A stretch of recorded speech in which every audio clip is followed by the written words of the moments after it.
Good evening and welcome to Willow's Green Permaculture. A really nice day today. It started off with nature showing me all of its beauty. I saw this 1-year-old snapping turtle swimming in the water right where I was working yesterday, working on today's video. In the water, there it was. 1-year-old snapping turtle. The turtles that I told you that they live with us. See them a couple times a year. And then after that, I found some wasabi seed pods. Our first seed pods, the wasabi that wasn't supposed to be able to survive in our climate. And there it was. And then to top it all off, Magali said, "Come and look at this." And we saw a couple of water snakes in a tree just above the creek making babies. And you see, so that's what this is all about. Living close to nature and planting the plants and so on, restoring the habitat so the animals come back and be with us, so we can live life with them and they can live life with us. And what's interesting is what all those three life forms have in common: the water snake, the snapping turtle, and the wasabi, is they all live part of their life or need to live very close to water. So the water snake obviously lives parts of it, like part of its life in water, and so does the snapping turtle, and the wasabi needs to be planted right by a creek. And what's interesting about that is water is the theme of today's video. So I'm going to talk to you today about growing in a wet spot.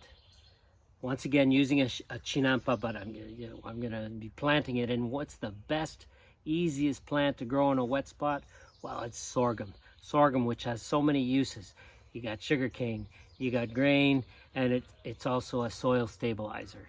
And it'll grow easily in a wet spot. So if you got a wet spot, you don't know what to do with it, you can grow sugarcane, sorghum. And so that's today's video. I'm going to show you. But not only that, it's also about what some people call lazy gardening. But really, doing a food forest is a form of lazy garden, because what you're trying to set up is eventually you're setting up a food forest where the forest is providing you with all your food. That's without you having to do anything. You know, one example are the walking onions that come back every year, or the purple Peruvian potatoes that come back every year. So it's a type of lazy gardening. But another type of lazy gardening, which is really popular, is no weed, no water, and no dig. No weed, no water, no dig. And what I'm going to be showing you today with planting sorghum on the wet spot, on a chinampa, where that turtle was swimming this morning, is I'm going to be showing you the way I do it. Actually, in more than one spot I'm going to be showing you. I'm going to be showing you 3 spots today where I do it. And they're all no dig. They're all no water. They're the gardens I absolutely never water, except for when I'm transplanting. I'll water while I'm transplanting, especially if it's a sunny day. And thirdly, no weeding. Because of how I set it up, there's no need to weed. Especially with the sorghum, really no need to weed. And so if you're curious about that, then let's get started.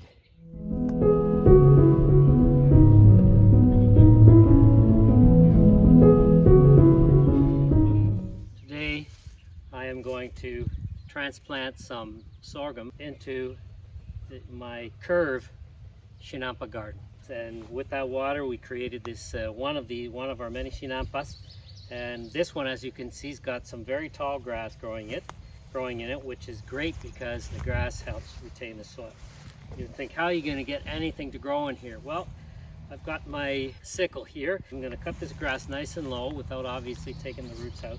And then I'm going to plant the sorghum in here I'm going to use some of the compost from our kitchen compost from last summer. I'm going to cut this grass down short, and then I'm going to make little holes in the soil, not very big, just enough to put that sorghum in there.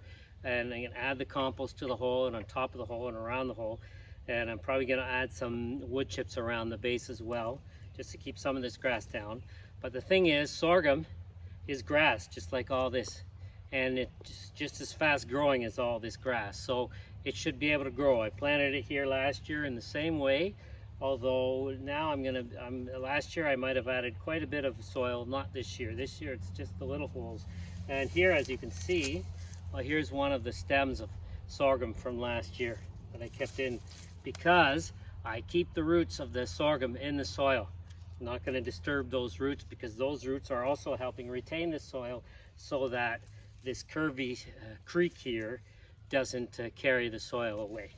So now I'm going to get started on I'm going to do one section at a time of cutting the grass with the sickle. I'm just going to lay the grass right back down. There are no seeds in here. And then I'm going to get started on the transplanting. Well, you see, this is why I like the sickle, because watch this. I can just cut it, and you see with the other hand I'm holding on to it. And when I've got enough, I just lay it down, but I'm not ready to lay it down. Keeping cutting. I can cut as low as I want, and it's so big, the curve, that I can really get around a lot of it. I can cut a lot at a time. Look at all that I cut in just a few seconds. And now I can lay that down. And now I got some mulch. I see some bee balm growing here. That's great, from having planted it in previous years. Now, to watch for poison ivy around here. I got my gloves with me. I see some right over there, but there isn't any here, so keep an eye on that. The poison ivy, we don't do anything about it, because there's no use trying to do anything about it, because it's a food source for the deer. And we have deer come around all the time, and so it's no use doing anything about it, because the deer replant it every year, because the poison ivy, little poison ivy berries in the wintertime, it's an important food source for them in the winter when nothing else they can find, because it's all buried in the snow.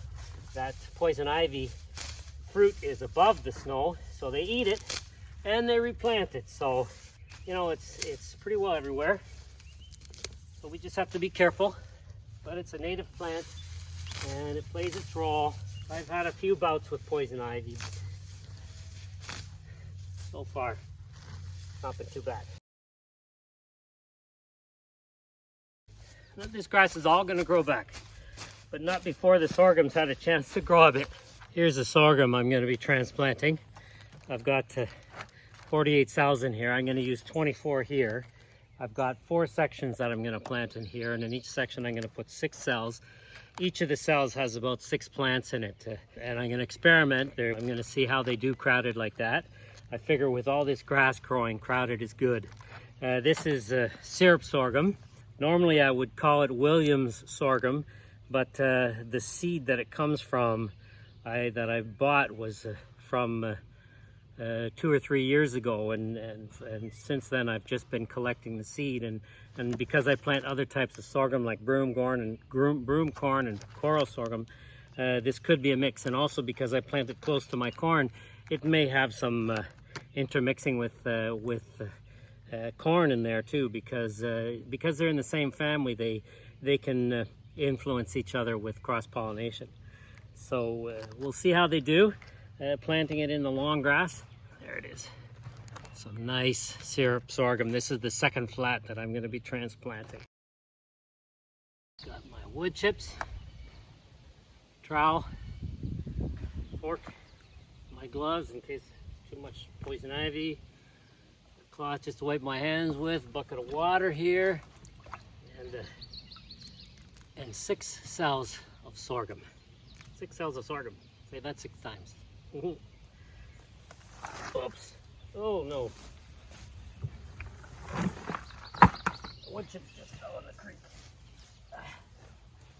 Never. Nice and hydrated. Nice muddy wood chips. All right. So I've lowered the camera so you can see what's going on here. You're not going to be able to see me. You're just going to see my hands working, I guess.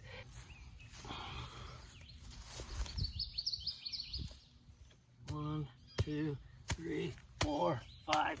Put it back here.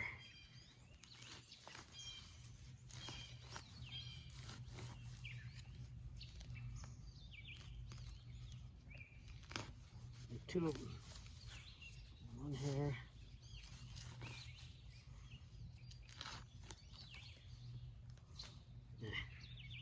Nice.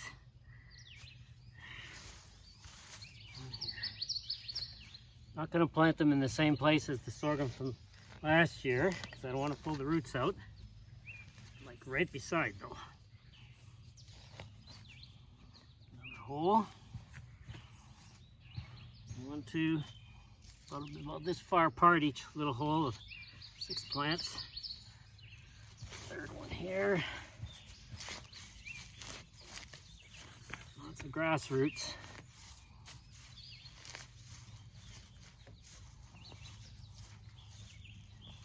I should do this the other way around. I should do it backwards. Got my holes here, so I'm going to do all the holes first. Plant here first. 3, 4. Get this stuff out of the way first.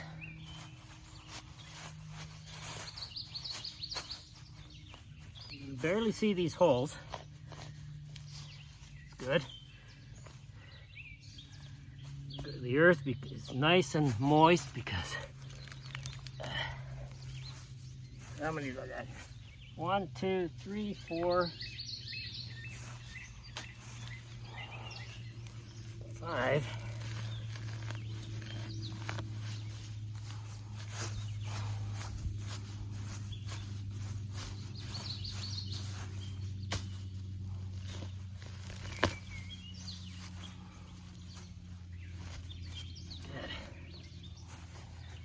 Quite close to the edge, so I'm gonna go back here.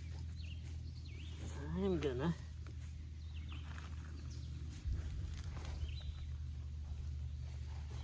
stand in the water here. I'm actually gonna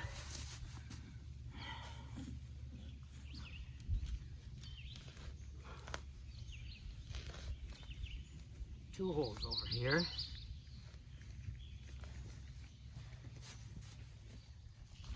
Bit curved, a bit closer together, but that's fine. So 1, 2, 3, 4, 5, 6. I'll follow the curve because the curve goes like this and then standing in the water here. Okay. Now it's going to be the whole cell. See that? There, in this one, there's 1, 2, 3, 4, 5, 6, 7. There are probably like 14 plants in here. Well, we'll see how they do.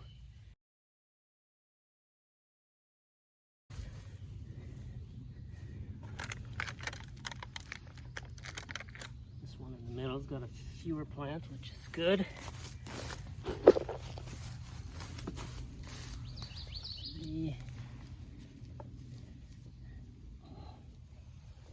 Next.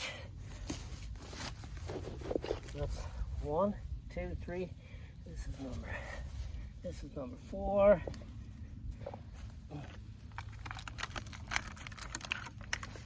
Wow, a ton of them. All the seeds sprouted. Every single one. 100% germination rate. Well, that's grass for you. Sorghum. Yes, 4, 5. I backfill the hole with some compost. And then I just plant right in there. Water in a minute. Normally a big sunny day like this, I'd water right away, but these starts are really strong. Last one. And there are only 6 of them, and I'm transplanting them pretty fast. I prepared all the holes first, so it's quick. Last one. There you go. Little sorghum. Grow and feed us, give us some cake, give us some sugar cane, give us some bread made with whole wheat flour, sorghum flour, and pumpkin or squash. Great, with the pumpkin and squash you don't have to use as much flour too, which is great. All right, there we go. All done. I'm gonna water.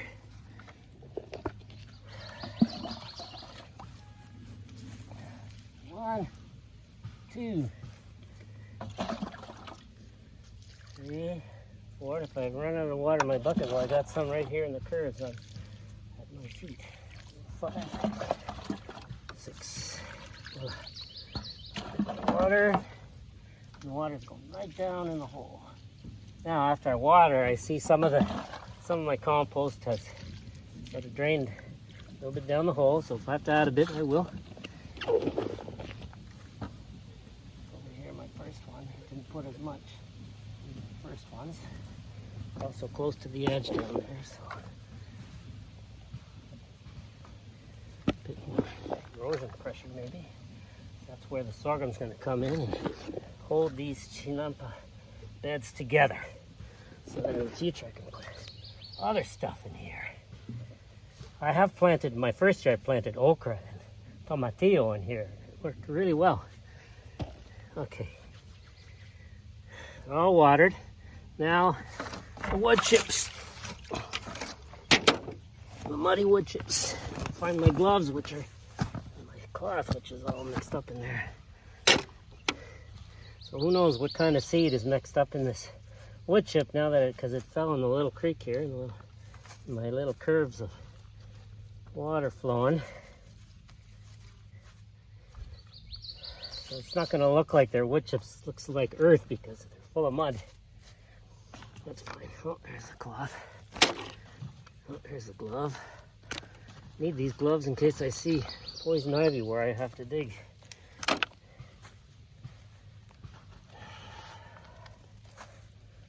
Sometimes, of course, you can have poison ivy plants that haven't started to leaf out yet. Oh, yeah, that's happened to me a year ago when I planted some sunchokes in an area where I planted exactly like this, just dug holes in the grass because sunchokes grow so easily, and where I wanted more flowers and stuff.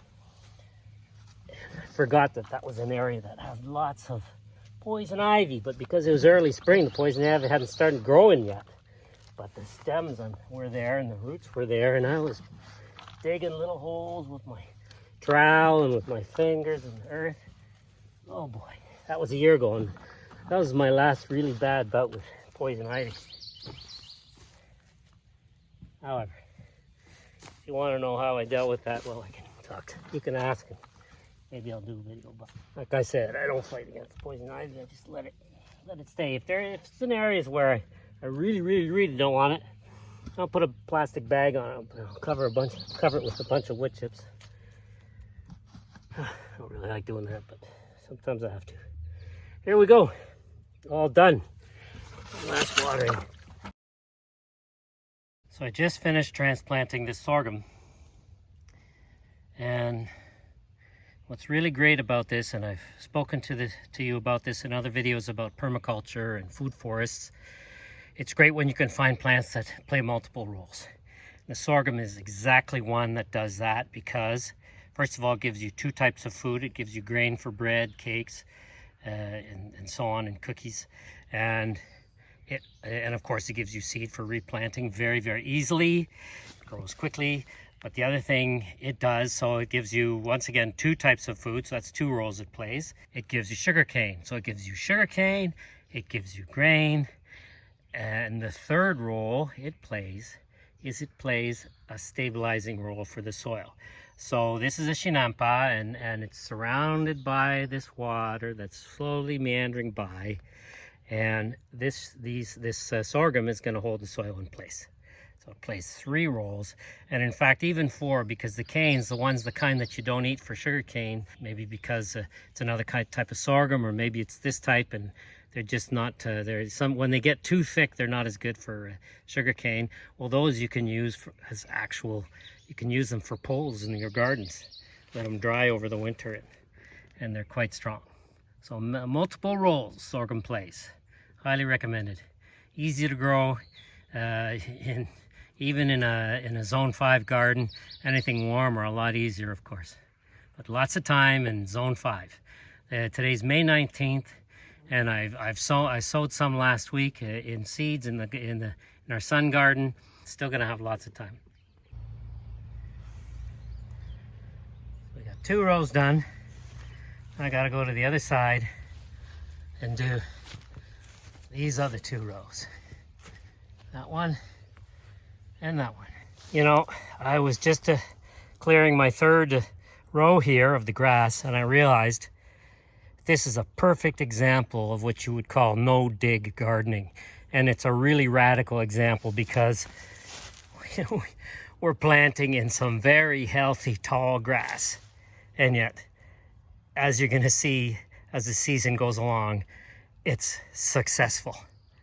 So a really great example of no-dig gardening combined with Chinampa. 3 sections done and 1 last section to go.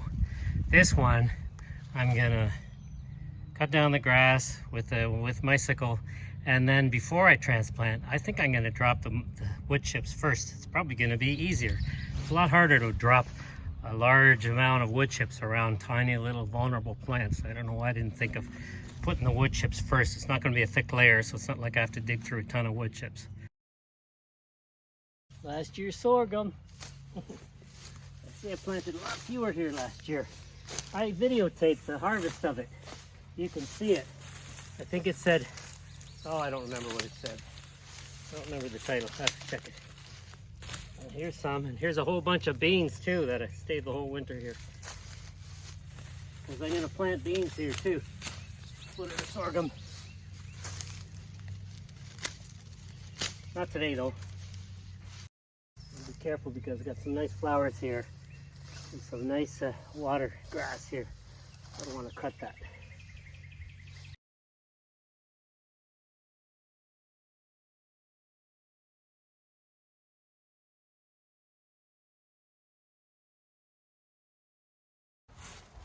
Now I don't cover what's on the very edge. I want the stuff on the very edge to start growing again fairly quickly, because the very edge is crucial for keeping back erosion, because this is a Chinampa, because it's surrounded by water. You know, on a big rainy day, the water comes flowing through here at a pretty high speed. I don't want any erosion.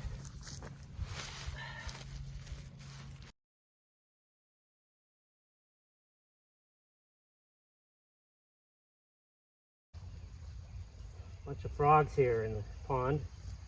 And they're being quiet. Hey, this is the first time I work in this section this year, so I'm kind of thinking, well, who is this guy? Well, this guy, you know who this guy is. This guy's gonna give you lots of hiding places, little froggies. So you're gonna have lots of bugs to eat. Lots of grass roots in here. It's okay, lots of nice. The soil is very rich because I've been, you know, adding organic material to it every year since this time in 2020. I created these curves. So for 4 years I've been adding to it. That's why I say it's like culture, because it's really getting higher and higher. It's really nice. Building the soil. Building the soil in a wet spot. I'm going to put this video in my gardening in wet spots playlist. That other sorghum video that I made, I put that in there too. It's not in there. I'm going to put it there. And I'm going to have a playlist just for sorghum.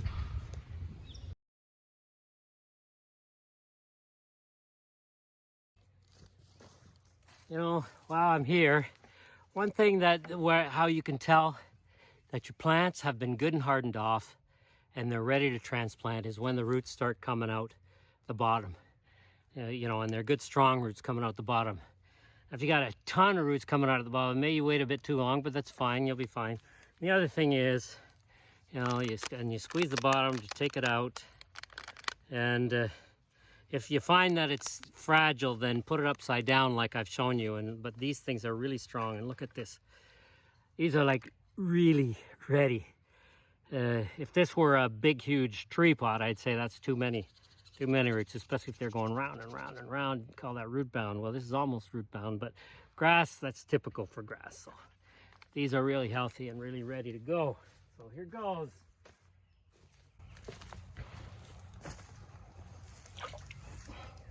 Little froggies. Love the frogs. I know some people don't like frogs, but you know, it's a myth that they give you warts, eh? Frogs are nice, although I suppose there's some areas of the world where frogs are poisonous. Not here though, not here in Ontario. Love the frogs. I leave them alone, I give them. We have frogs here, we have big turtles, big snapping turtles, eastern painted turtles. Haven't seen them yet this year. It's about the time of year they start appearing. Coming out of our turtle garden area, where I've got my demo Three Sisters garden, and where I transplanted some sorghum the other day too, around the perimeter of that. Should start using that word perimeter instead of contour. I get confused when I use the word contour for perimeter. That's my French Canadian background. Franco-Ontarien, using that word contour. It means surround in French. Like that. Well, it means that in English too. Irregular perimeter is a contour. Anyway,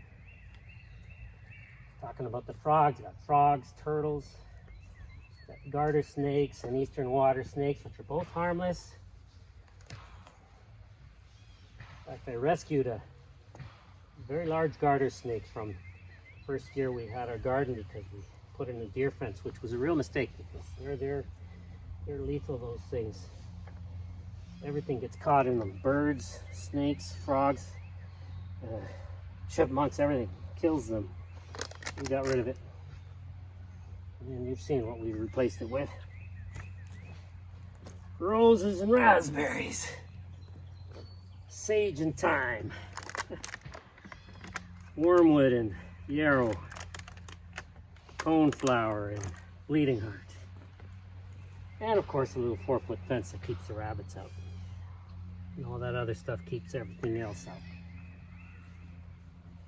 We like to have the wildlife around. We just try and discourage them from going into our garden. And you know, just check out our playlist about creating the permaculture paradise and you'll find out how we do that. You get all the details. I love it when the plants are so solid like this, because you know, I'm at my age, I try and be as gentle as possible with the plants, with transplants like this. That's why I like to just use my bare hands, feel those roots, can feel those stems. So you can feel the stems if they're strong and solid, or if they're fragile and easily broken. I can feel that if I've got my bare hands. But you know, at my age, it's a bit harder to be gentle sometimes. However, I think I do a pretty decent job of that. Because you see, these are all living beings.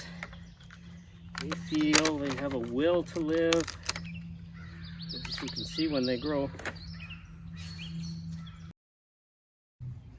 Last one. Last of 24 cells. So I've now transplanted 3 sections, one around our pumpkin patch.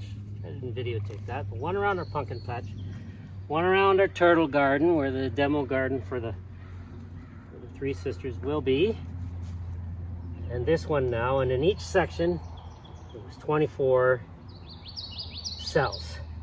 And around the pumpkin patch, I divided each of the 24 cells in 2, so they're actually 48 little plantings.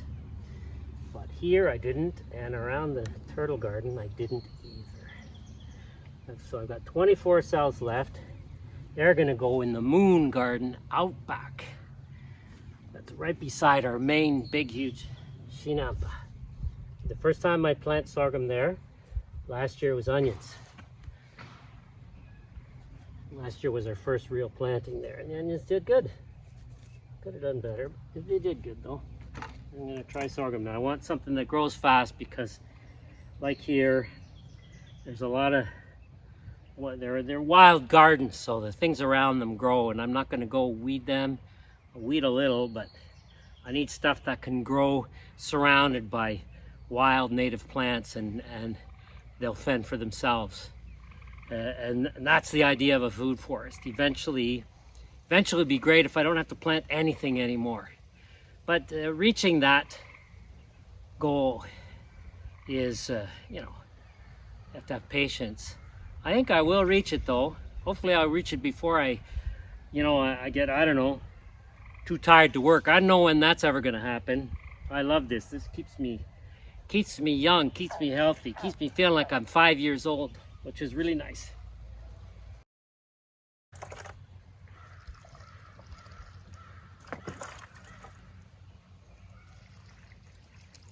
The holes are big, so I'm gonna put a lot of water, grass, so it's not gonna run away because those roots are strong. And if I see that compost I put in there is running, then I'll put some more.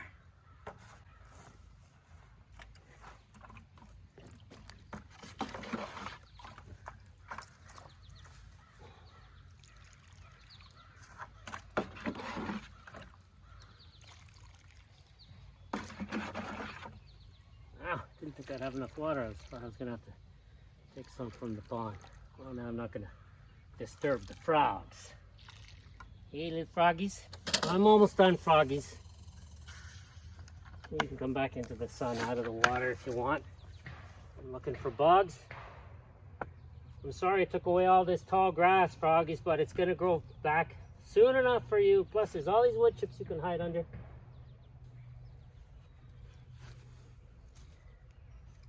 I love talking to the animals. You know, they might not understand the words I say, but I think they understand the energy. You know, I think they understand the intention, the energy. An animal knows if you're dangerous or if you're not, I think. They're still wary of me, these frogs, but they're still hanging around here. So if they thought I was dangerous, they would have taken off. Or hid themselves in the mud or something. Well, they're just kind of, maybe they're listening. Maybe they want to be gardeners. Wow, frogs are gardeners. What am I talking about? Maybe they want to know what I'm going to be planting, so they know what kind of bugs are going to come. What bugs eat sorghum? What kind of meals am I going to have this summer? That's how I have fun in the garden. Done. Wash my hands.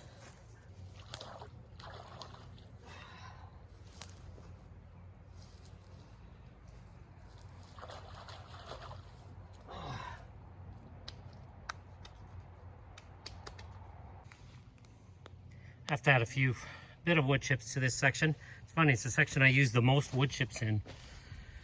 But I have to add some, so cover up that grass that's close to the sorghum.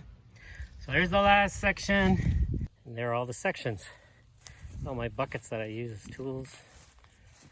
One section, two sections, and now that the grass is cut, you can actually see the curves in the water and everything. And here's the first section I did that I filmed.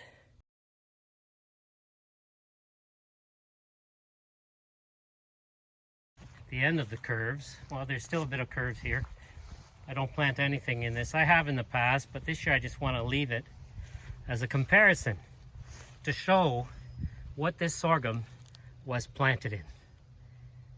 And then of course, well, you know, just with the sickle and with the wood chips, I just brought the tall grass down and the other plants down and planted it in. And so I look forward to showing you how this sorghum does. Let me know what you think, how it'll do. Here's our moon garden. They're a very thick layer of leaves. Pull all the weeds out. It was very easy to pull them out or most of them, because of the thick layer of leaves. I've already put a couple of sorghum in there. I'm just going to show you a little excerpt of how I'm going to do this. Once again, this is a wet spot. This is a little mini chinampa. And so all I do is I just pull the leaves away, pull them away until I can see the soil. Pull a nice big section away so I can really see a good section of the soil. Now what I'll often see are little canals in the soil made by, maybe they're by moles or by mice or by big worms, I'm not sure. Put a little hole in the soil for the plant. Here's my little sorghum plant. There's 1, 2, 3, 4, 5, 6 little plants growing in there. And keep them all together. It's gonna be a lot of competition here, a lot of weed pressure. That's why I'm putting the sorghum here. And then I just put a little hole, and the soil is really wet, which is fine. Grass likes wet soil. It's really, really wet. Now I'm just gonna push the soil that's around it against it. If there's not enough, I just pull some in. Just pull it in from a little further away, because it doesn't matter. I'm gonna plant my sorghum nice and far apart from each other here. There's nothing else gonna be planted. And then, now it's all firmly in there. Now I'm gonna take the leaves that are from underneath, bring them closer to the plant, because they're the ones that aren't gonna move around so much and maybe cut the stems of our sorghum and stuff. That'll keep the nice and moist. And then the top layer, just kind of move a nice light top layer a little bit closer, not too close. And there it is. And also, I don't mind, it's like I'm kneeling here in the garden. Hold on, I'll show you. I'm kneeling here in the garden, but there's so much organic matter in here that I'm not going to, what's the word, compact the soil, kneeling in here. And because there's so much space between them, and it's gonna be just fine. So here we got 3 planted, another 21 to go. So here we are. I just finished planting 24 little bunches of sorghum, between 6 and 8 or 9 plants, let's say, each. Inside all these leaves, this thick layer of leaves. This is our moon garden. Now this garden, it barely gets 6 hours a day of direct sunlight. But you see, this garden is important to me because it is basically on the edge of our forest. And it's right beside our main chinampa here as well. So because of that, there's a ton of water under there. This is like, this one here is a mini chinampa. Like if I take some of the soil, you can see how wet the leaves are. All right, I'm gonna grab some of this soil, handful of this soil right on the surface. Look at that. I'm gonna squeeze, I'm gonna let some of it fall. Just have a little bit left. There, a little bit left that I can squeeze. I don't know if you can see it, but I can feel the water running through my fingers, because it's still very saturated here. So for instance, I could look at how wet my hand is. I could never, put tomatoes or peppers in here, because well, at least not now, because the ground is just too cold. But grass, or in other words, sorghum, corn, maybe even barley and stuff like that, well, they love all that water. Grass loves it wet. Sorghum's a type of grass. So it was just these leaves that I put in last fall, and all I did was move them aside. Because, I think I've worked enough on this garden. It's ready. So we'll see how it goes. Now I'm going to give the sorghum some water, which I took from here, from the exit of the culvert. Let's go water our sorghum. Doesn't really need the ground, the soil is wet, but this is just, give it a bit of water so the roots that got exposed can just be better in contact with this nice wet soil here. So I'll do one and then I'll carry on. So here we go. Nice generous amount of water. That should be enough.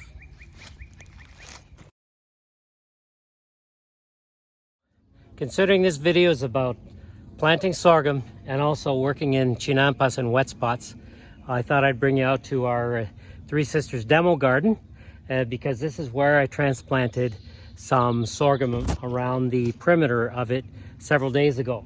So here I'm going to show you the sorghum that I transplanted here. So here's the Three Sisters garden that you saw me start to prepare in that video last week, I think it was. And here's the perimeter. And you can see, now there's a lot of other plants in here. Last year I sowed the sorghum. I direct sowed it. Just seeds here. And but I really took away a lot of the other plants. But it ended up growing up with all sorts of grasses and everything else, and it did fine. It might not have gotten as much here last year, but now I decided this year I'm going to transplant plants that I sow ahead of time in here, and then they'll have a head start on all this other stuff. And just like what you just saw in the moon garden, here in our turtle garden, it's just as wet here because this is another one of our chinampas. As you remember, I was standing in the water right there in that video last week, in the Three Sisters Demo Garden chinampa video. So here's our pumpkin patch, which I haven't prepared for sowing yet because I'm going to direct sow here this week. And surrounding one side of the let's say basically the north and northeast side of the pumpkin patch, I put in 24 cells of sorghum, which I divided into each. And same idea, I just moved the leaves over and planted them. Now I had mushroom compost with me while I did this, and I added mushroom compost to the whole, sort of like with the other compost I used in the curved chinampa garden. So there are 48 little plants here from 24 cells. And then eventually there's going to be a whole bunch of pumpkin growing in here. Last but not least, between these two odd panel arches, where I'm going to have some loofah and some birdhouse gourd, right between the two, and also on that side, I direct sowed some seeds of popping sorghum. I'm trying something new this year. Looking forward to seeing how that does. Now it hasn't really started coming up, so I do direct sow the sorghum as well. I was just showing you here the sorghum sprouts. And it's funny, I completely forgot to mention that this little bed is surrounded by stems of sorghum from last year, which are helping me keep it a raised bed, which is really nice because the roots in there are just so strong. So there it is. I was really upstaged by those animals, and by the snakes making babies, and by the snapping turtle, and even by the wasabi. I couldn't top that for the rest of the video. But anyway, I hope you liked the video, and I hope you found it useful. If you found it useful, then share it with your friends, and if you haven't done so yet, then subscribe to the channel. Support our channel just by subscribing, and so that way you can check out a few more of our videos. So have a great week, and we will see you next time.